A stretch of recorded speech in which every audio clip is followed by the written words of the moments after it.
अस्सलाम वालेकुम स्टूडेंट्स।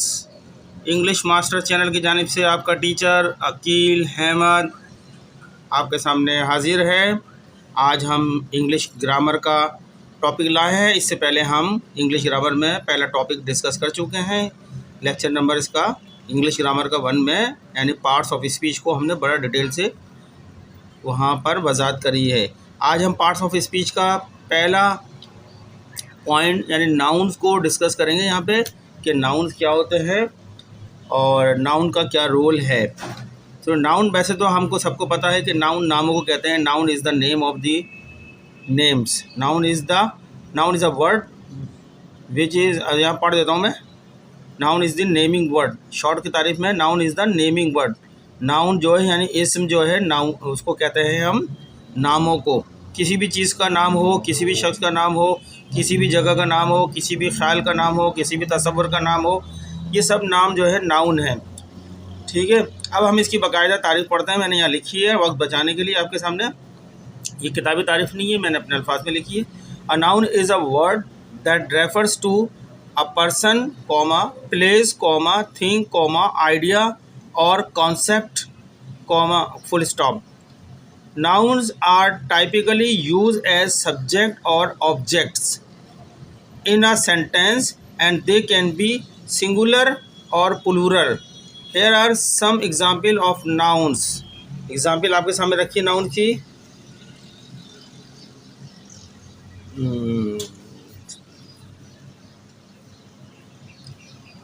ठीक है, पहले मैं आपको ये समझा देता हूँ।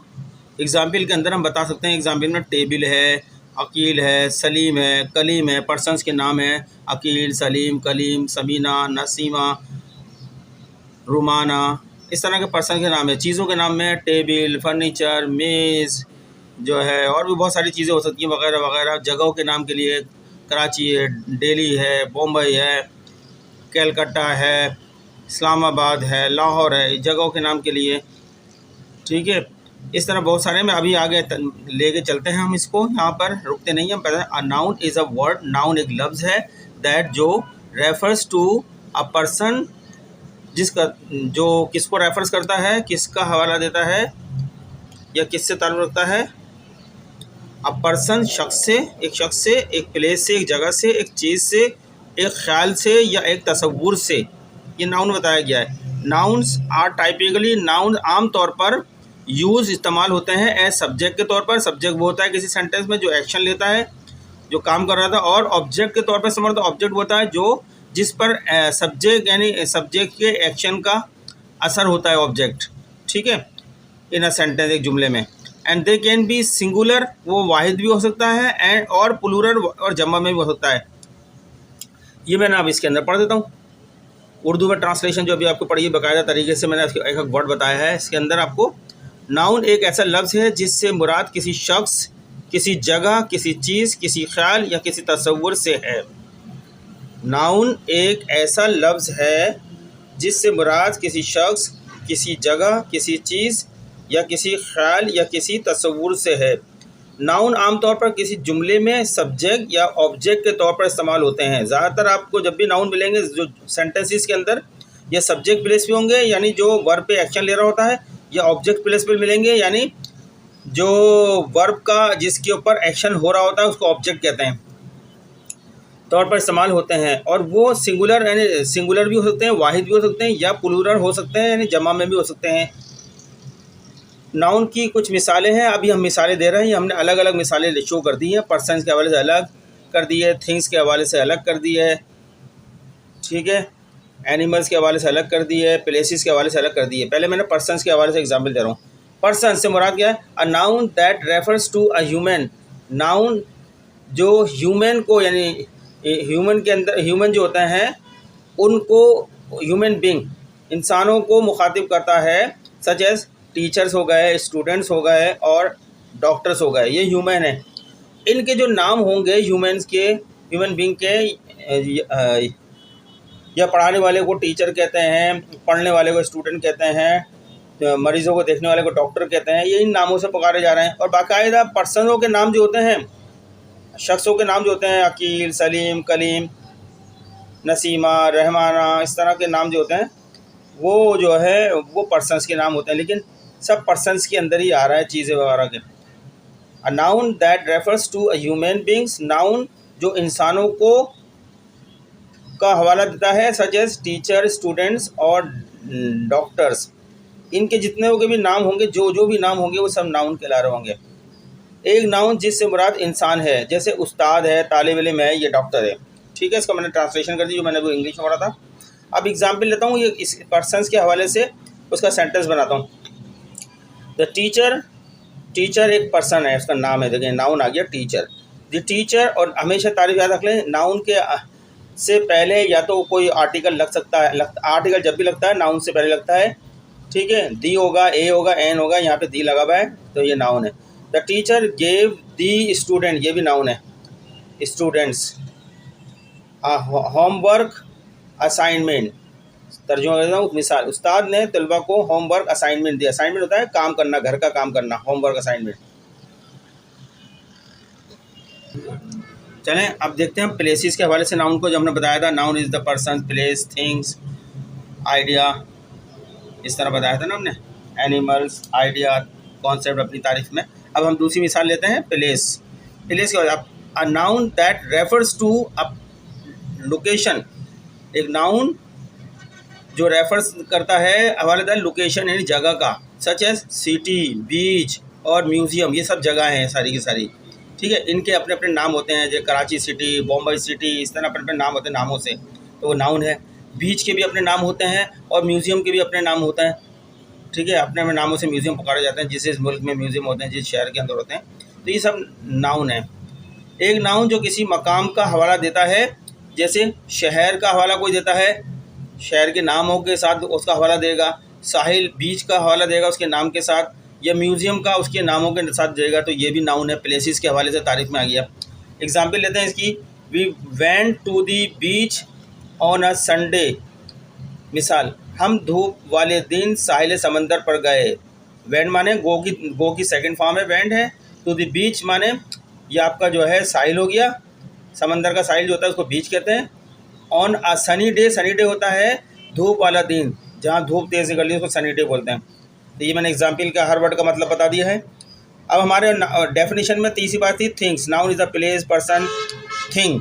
थिंग के ऊपर पढ़ते हैं तीसरी example, a noun that refers to an object, object चीज़ों को बोलते हैं, वो नाउन जो हवाला देता है चीज़ों का। और फिजिकल आइटम्स यानी जो आपको नज़र आ रहा होता है, जिनको आप टच कर सकते हैं, देख सकते हैं, उसको फिजिकल आइटम बोलते हैं, यानी जिस्मानी आइटम या तबाही item. Such as chair, chair जो है फिजिकली आप टच कर सकते हैं, छू सकते हैं, देख सकते हैं। ठीक है, ये एक ऑब्जेक्ट है। बुक, बुक भी एक ऑब्जेक्ट है। और कंप्यूटर ये ऑब्जेक्ट है। ये ये नाम है सब चीज़ों के, जो कि कॉमन नाउन के अंदर आ जाते हैं, यानी पूरी दुनिया में जितनी भी चेयर है वो कॉमनली चेयर के नाम से पुकारे जाएंगे। कंप्यूटर को कॉमनली कंप्यूटर के नाम से पुकारा जाएगा, बुक को कॉमनली बुक के नाम से पुकारा जाएगा। तो ये आपके थिंग आ गए। यहाँ मैंने अभी क्लासिफिकेशन नहीं करी आपको, proper noun, common noun, material noun, abstract noun, वो मैं आगे बाद में सिखाऊंगा। यहाँ मैं जो डेफिनेशन के अंदर एग्जाम्पल आई हैं उनका मतलब बता रहा हूँ यहाँ पे। A noun that refers to, एक नाउन जो हवाला देता है किसका, एन ऑब्जेक्ट चीज़ का, और एक फिजिकल आइटम जो यानी तबाही तौर पर आइटम मौजूद है जिसको हम टच करके छू सकते देख सकते हैं। सच है जैसे कि चेयर है, चेयर को हम देख सकते हैं, फिजिकली आइटम है ये, जिसको ऑब्जेक्ट कहेंगे।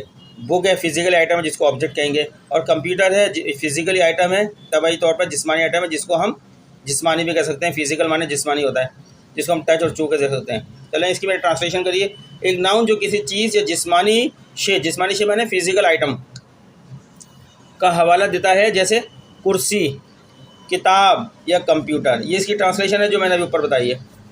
एग्जाम्पल लेते हैं इसकी, थिंक की, I need two by a new chair for my home office, मुझे अपने होम ऑफिस के लिए एक नई कुर्सी ख़रीदने की ज़रूरत है। आई नीड माने ज़रूरत है, टू बाई ख़रीदने की, अ न्यू चेयर नई कुर्सी की, एक नई कुर्सी की, फॉर माई होम ऑफिस अपने होम ऑफिस के लिए। ठीक है, अब एक और चीज़ आई थी डेफिनेशन के अंदर, आइडिया का लफ्ज़ आया था, ख्याल का।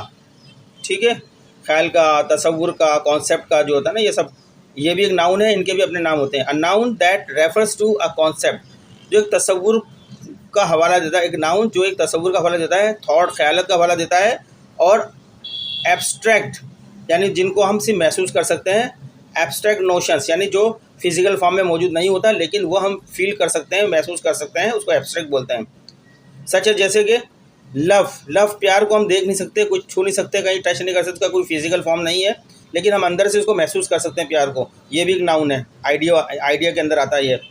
हैप्पीनेस खुशी को हम फील कर सकते हैं, खुशी को, हैप्पीनेस को, लेकिन उसको देख टच नहीं कर सकते, फिजिकल फॉर्म में नहीं होती है, ये फीलिंग्स होती है, इसलिए ये भी आइडिया में आता है। और फ्रीडम आज़ादी को भी हम देख नहीं सकते, छू नहीं सकते, लेकिन फील कर सकते हैं हम आज़ाद हैं। ठीक है, अभी इसी बात को जो मैंने अभी बताई है इंग्लिश की है, एक वर्ड बता के इसका मैं उर्दू ट्रांसलेशन कर देता हूँ। एक नाउन जो एक तस्वुर, एक ख्याल या एक तजरीदी तस्वुर यानी एब्स्ट्रैक्ट नोशन, ठीक है, एब्स्ट्रैक्ट नोशन से मुराद है जैसे मोहब्बत लव, खुशी प्लेज हैप्पीनेस या आज़ादी फ्रीडम। अब इसकी एग्जाम्पल ले लेते हैं जो अभी हमने पढ़ी है theory. Example, the book explore the idea of personal freedom. The book explore the idea of personal freedom. मिसाल, एग्जाम्पल माने मिसाल, किताब ज़ाती आज़ादी, पर्सनल फ्रीडम माने ज़ाती आज़ादी के ख्याल, आइडिया ऑफ के माने के ख्याल की खोज करती है, एक्सप्लोर्स करती है, एक्सप्लोर माने खोज लगाना, ये किताब जो है एक्सप्लोर्स करती है, खोज लगाती है, द आइडिया ख्याल की, और पर्सनल फ्रीडम ज़ाती आज़ादी की। तो स्टूडेंट ये जो हमने चार बातें उसमें कही थी डेफिनेशन, वो तो हमने एग्जाम्पल कर दी। अब आगे और बढ़ाते हैं, एनिमल के हवाले से देखते हैं। A noun that refers to a living creature जो लिविंग क्रिएचर यानी सांस लेने वाली, जिंदा रहने वाली जो मखलूक़ात हैं उनका हवाला देता है। सच है जैसे कैट है, बिल्ली है, डॉग है, कुत्ता है, और एलिफेंट हाथी है। ये एनिमल के अंदर देख रहे नाउन, इनके भी नाम होते हैं सबके, ये नाम ही तो है, एलिफेंट से पहचाना जाता है, तमाम कॉमन नाउन है। तमाम दुनिया के हाथियों को हम एलिफेंट से पुकारते हैं, तमाम दुनिया के कुत्तों को हम डॉग से पुकारते हैं, तमाम बिल्लियों को हम कैट से पुकारते हैं। ये कॉमन नाउन है, लेकिन मैं अभी कॉमन और प्रॉपर और मटेरियल और एब्स्ट्रैक्ट नाउन आपको नहीं पढ़ा रहा, अभी सिर्फ बता रहा हूँ एनिमल के अंदर जो है जो हवाले देते हैं वो कौन से हैं। ये अच्छा जानवर, इसका मैं ट्रांसलेट कर दूँ, एनिमल माने जानवर, एक नाउन जो जिंदा मखलूक से यानी लिविंग माने जिंदा, लिविंग क्रिएचर जिंदा मखलूक से मुराद है, जैसे बिल्ली, कुत्ता या हाथी, यानी जिंदा मखलूक से मुराद है लिविंग क्रिएचर। क्रिएचर माने मखलूक होती है, लिविंग माने जिंदा। सच एज माने जैसे कैट, डॉग और elephant.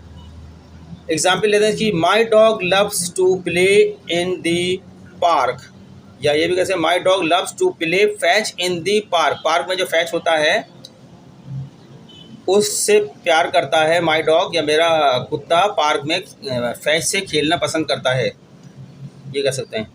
Example, my dog loves to play fetch in the park, मेरा कुत्ता पार्क में फैच के साथ खेलना पसंद करता है। लव्स माने पसंद, डॉग माने कुत्ता, प्ले माने खेलना, फैच माने यह चीज़ है जिससे खेला जाता है, इन द पार्क, पार्क में। फूड से मुतालिक बात करते हैं, खानों के अंदर नाउन को देखते हैं फूड से। A noun that refers to a type of sustenance, ये फूड्स होते हैं सस्टेनेंस, मुख्तलिफ किस्म के खाने वगैरह जो होते हैं उनसे मुतालिक बात हो रही है, वहाँ भी नाउन। सच है जैसे पिज़्ज़ा, पिज़्ज़ा एक नाम है, दुनिया में तमाम पिज़्ज़ा को पिज़्ज़ा ही कहेंगे, कॉमन नाउन है। सलाद, सलाद को सलाद ही कहते हैं, और हैमबर्गर, तमाम हैमबर्गर को हैमबर्गर ही कहते हैं, कॉमन नाउन है ये। ठीक है, फूड के हवाले से इनके भी नाम है, ये सारे के सारे नाम है, तो ये भी नाउन है। एक नाउन जो रिस्क माने सस्टेनेंस, रिस्क की एक किस्म, अ टाइप ऑफ सस्टेनेंस माने रिस्क की एक किस्म का हवाला देता है, यानी खाने की एक किस्म का हवाला देता है, जैसे पिज़्ज़ा, सलाद या हैमबर्गर। एग्जाम्पल लेते हैं, I had a delicious pizza for dinner last night, I had a delicious pizza for dinner last night. मिसाल, एग्जाम्पल के माने, मैंने कल रात खाने के लिए एक मज़ेदार पिज़्ज़ा खाया था। आई हैड था के माने में दे रहा है, अ डिलीशियस मज़ेदार, एक मज़ेदार पिज़्ज़ा फॉर डिनर, रात, कल रात के खाना जो होता है, लास्ट नाइट, कल रात। ठीक है, वर्ड बता दिया। तो अब हम चलते हैं स्टूडेंट्स टाइम के हवाले से नाउन को देखते हैं, टाइम के हवाले से, क्योंकि हमारी डेफिनेशन में नहीं था, हमने आगे और बढ़ाया है। टाइम में नाउन को कैसा देखते हैं। A noun that refers to a period, एक नाउन जो अरसे को जाहिर करता है, एक अरसे को, एक पीरियड को, और पॉइंट इन टाइम, ओके, वो किसी मखसूस वक्त को जाएगा, सुबह का मखसूस वक्त है, शाम का मखसूस वक्त है, दोपहर का वक्त है, रात का वक्त है, ये पॉइंट इन टाइम होता है। जैसे 1970, 1985, ये सब पॉइंट ऑफ टाइम है, यानी जिनके लिए आपको बताया इंग्लिश में पॉइंट ऑफ टाइम के लिए सिंस का इस्तेमाल किया जाता है पीरियड के लिए, और खाली पीरियड के लिए फॉर का लफ्ज़ इस्तेमाल किया जाता है परफेक्ट कंटिन्यूस टेंसेस के अंदर जो है से का तर्जुमा करने के लिए। Such as hour, HOUR, hour एक घंटा, डे और ईयर, ये सब नाउन हैं, लेकिन टाइम वाले नाउन है ये, इसलिए मैंने आगे और एक्सटेंड कर दिया ताकि आपको सेंटेंस में चॉइस करने में आसानी हो जाए कि वक्त जो है ये भी नाउन है, ये फूड जो है ये भी नाउन है, एनिमल भी नाउन है, ये सब। तो स्टूडेंट आप जो हमने पढ़ा इसकी ट्रांसलेशन कर दूँ मैं अभी। एक नाउन जो वक्त में एक मुद्दत या एक नुक्ते का हवाला देता है, यानी वक्त के एक नुक्ते का हवाला देता है, जैसे घंटा, दिन या साल, ठीक है, वो नाउन कहलाता है। एग्जाम्पल में देखते हैं, वी स्पेंड अ वीक, एक वीक देखें वक्त आ गया, इन पेरिस लास्ट ईयर, पिछले साल, ये भी वक्त आ गया, दो वक्त आ गए यहाँ पे, अ वीक और लास्ट ईयर। मिसाल, हमने पिछले साल, वक्त आ गया, पेरिस में एक हफ्ता, ये भी वक्त आ गया, गुजारा, स्पेंड माने गुजारा। अब देखते हैं इवेंट के हवाले देखते हैं, जो कोई शादी है, इवेंट है, मौके जो होते हैं ना, वाक़यात जो होते हैं, वाक़या को इवेंट कहते हैं हम वाक़या को। अब इवेंट कोई इस सेंटेंस में इवेंट आता है तो उससे पहले वो नाउन है, इवेंट भी। A noun that refers to a happening और अकरेंस, होना, हैपनिंग के माने भी, अकरेंस के माने भी होने को कहते हैं। सच एज पार्टी, पार्टी जो है एक इवेंट होता है, ठीक है, इसमें लोग आते हैं और इसके अंदर जो जिस तरह की पार्टी है उस तरह उसको परफॉर्म करते हैं। वेडिंग, शादी भी एक जो है इवेंट है। और कंसर्ट, ये मैंने स्पेलिंग गलत लिख दी कंसर्ट की, ये एन है, एक मिनट मैं यहाँ लिख देता हूँ, CONCERT, कंसर्ट। आप इसको करेक्ट पढ़ रहे होंगे, करेक्ट नहीं है, ये कंसर्ट है, ये एन है, ये स्पेलिंग को मैंने काट देता हूँ, ठीक है। कंसर्ट म्यूज़िक वगैरह प्रोग्राम वगैरह जो होते हैं ये सब इवेंट हैं, ठीक है। अब इसकी एग्जांपल लेते हैं। द वेडिंग, देखें वेडिंग नाउन लगा इसके आगे, ये नाउन था इसलिए वेडिंग जो एक इवेंट है। Ceremony was held in a beautiful church, ठीक है, चर्च भी एक नाउन है क्योंकि इससे पहले वॉबिल आया, वॉबिल वो आर्टिकल आया, आर्टिकल हमेशा नाउन से पहले आता है, और अगर बीच में एडजेक्टिव आ रही है नाउन से पहले तो पहले एडजेक्टिव लगेगी, एडजेक्टिव के से पहले नाउन आर्टिकल आएगा। वाक़या यानी इवेंट माने वाक़या। अभी जो मैंने अभी इंग्लिश में पढ़ा है इस सबको मैं उर्दू में पढ़ देता हूँ। एक नाउन जो किसी वाक़े या वाक़े के वाक़े का हवाला देता है, जैसे पार्टी, शादी या कंसर्ट, ये भी नाउन कहलाते हैं। मिसाल, शादी की तकरीब एक खूबसूरत चर्च में मुनक्किद हुई, ठीक है। अच्छा, अब हम देखते हैं, ये मैंने ट्रांसलेशन कर दी है इसकी। The wedding ceremony was held in a beautiful church, ये मैंने इसकी ट्रांसलेशन जो ऊपर करी थी ना। A noun that refers to a happening और occurrence such as party, wedding और कॉन्सर्ट, ये मैंने एग्जाम्पल के बाद लिखी है तो ट्रांसलेशन पढ़ा था वाक़या। एक नाउन जो किसी वाक़े या के हवाला देता है, जैसे पार्टी, शादी या कंसर्ट। फिर मैंने एग्जाम्पल दी थी, the wedding ceremony was held in a beautiful church, उसकी ट्रांसलेशन मैंने ये करी है। मिसाल, शादी की तकरीब एक खूबसूरत चर्च में मुनक्किद हुई, ठीक है ना। तकरीब जो है उसको बोलते हैं सेरेमनी को। ऑब्जेक्ट के हवाले से देखते हैं, चीज़ों के हवाले से नाउन को देखते हैं। A noun that refers to a physical item, यानी जो जिसको ऐसे आइटम जिसको हम छू सकते हैं, देख सकते हैं, जो नज़र आते हैं हमें, वो फिजिकल आइटम कहलाते हैं, ऑब्जेक्ट कहलाते हैं वो। That is not a living thing, जो जिंदा रहने वाली चीज़ें नहीं हैं। सच एज, जैसे टेबल है, टेबल जिंदा नहीं है, बेजान चीज़ होती है, इसको हम देख सकते हैं, छू भी सकते हैं, नॉन लिविंग आइटम है। पेन है और बुक शेल्फ हैं, ये अशिया, यानी ऑब्जेक्ट माने अशिया। अब मैं इसकी ट्रांसलेशन कर रहा हूँ। एक नाउन जिससे मुराद ऐसी जिस्मानी शे है जो जिंदा चीज़ नहीं है, जैसे टेबल, कलम या किताबों की अलमारी। एग्जाम्पल लेते हैं इसकी। शी बॉट, उसने ख़रीदी, सेकंड फॉर्म लगाई है बाई की, बॉट अ न्यू पेन, एक नया पेन ख़रीदा उसने, फॉर राइटिंग, लिखने के लिए, उसने लिखने के लिए एक नया पेन ख़रीदा। अब हम मटेरियल के हवाले से नाउन को देखते हैं। A noun that refers to a substance, substance material को बोलते हैं, मवाद को बोलते हैं, और मटेरियल या मटेरियल बोल लो या सब्सटेंस बोल लो। सच है जैसे वुड, लकड़ी एक मटेरियल होती है, धात होती, मटेरियल के अंदर आती है। मेटल एक धात होती है, ये भी एक मटेरियल में आती है। और फैब्रिक यानी कपड़े वगैरह जो होते हैं ये भी एक मटेरियल के अंदर आते हैं। एक नाउन, इसकी ट्रांसलेशन करता हूँ, एक नाउन जो किसी मादे, मादे माने सब्सटेंस या मटेरियल या मवाद, मटेरियल मवाद से मुराद है। जैसे लकड़ी, धाती, कपड़े, लकड़ी, वुड को लकड़ी बोलते हैं, मेटल को धाती बोलते हैं, और फैब्रिक को कपड़े बोलते हैं। एग्जाम्पल लेता हूँ, the table was made of sturdy oak, ओ एक लकड़ी का नाम होता है, ओक वुड, लकड़ी में वुड, और ओक एक नाम होता है।